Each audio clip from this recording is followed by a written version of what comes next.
Those words hit me like a bucket of ice water. The blood in my veins felt like it was freezing. For 3 years, I had paid their $500 monthly rent. I bought every piece of furniture in their house and filled their fridge when they had nothing to eat. And yet, I was not a special person.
But that phrase, only special people, woke something in me that had been dormant for too long.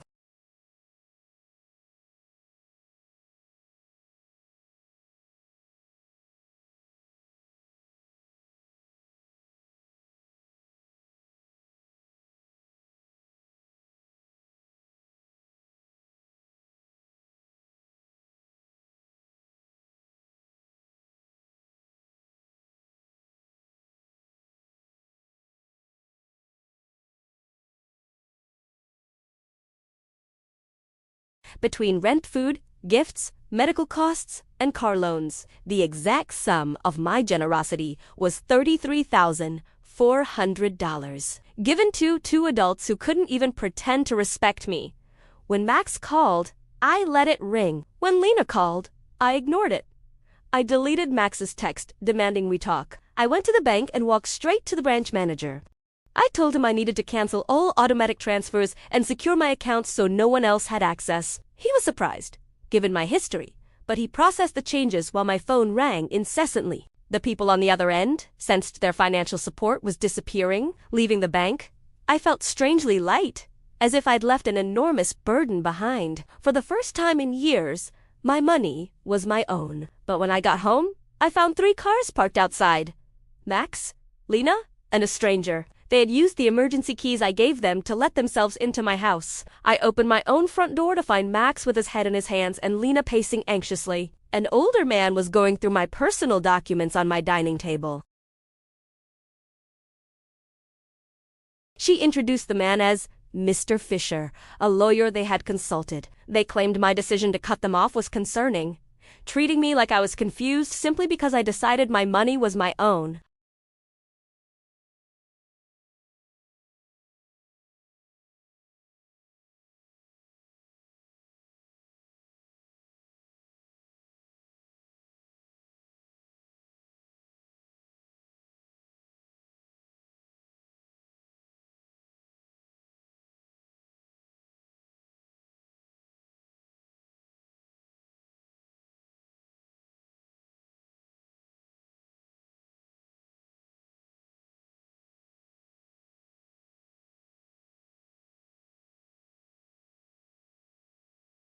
That night, I planned my strategy. By 6 the next morning, I was at the office of Mr. Weber, a reputable attorney.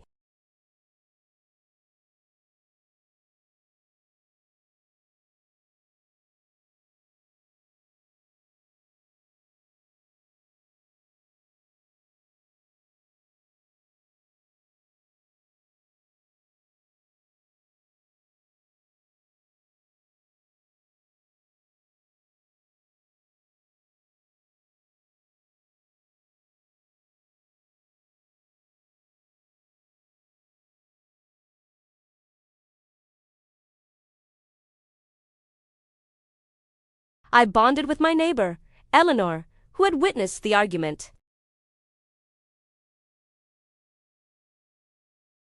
My new security cameras showed Max and Lena driving past my house repeatedly, but I was safe. I reconnected with my sister Diana, who confessed she'd always disliked how they treated me.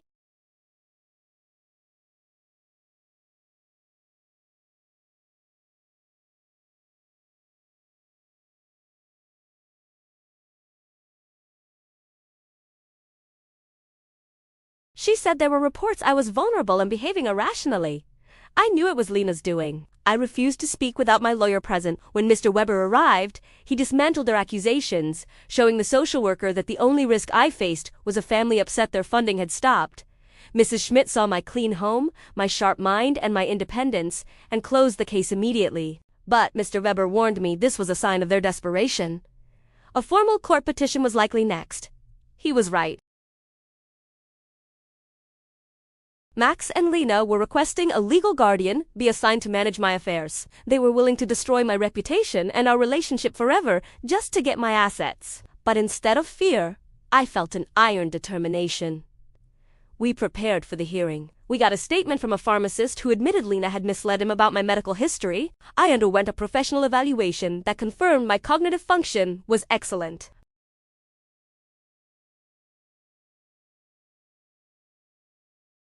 The day of the hearing, I faced my son in court.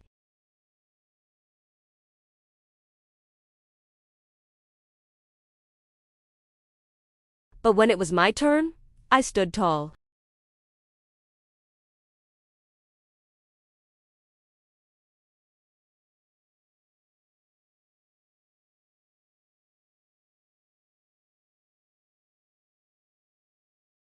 The judge deliberated for 2 hours before ruling in my favor.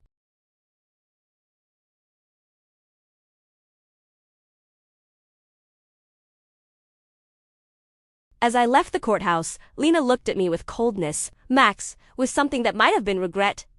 But the bridge was burned. I celebrated with my new friends, realizing that genuine respect cannot be bought. Months later, I sold my house, donated half my money to charities that support seniors, and used the rest to travel and paint, finally living the life I had postponed for so long.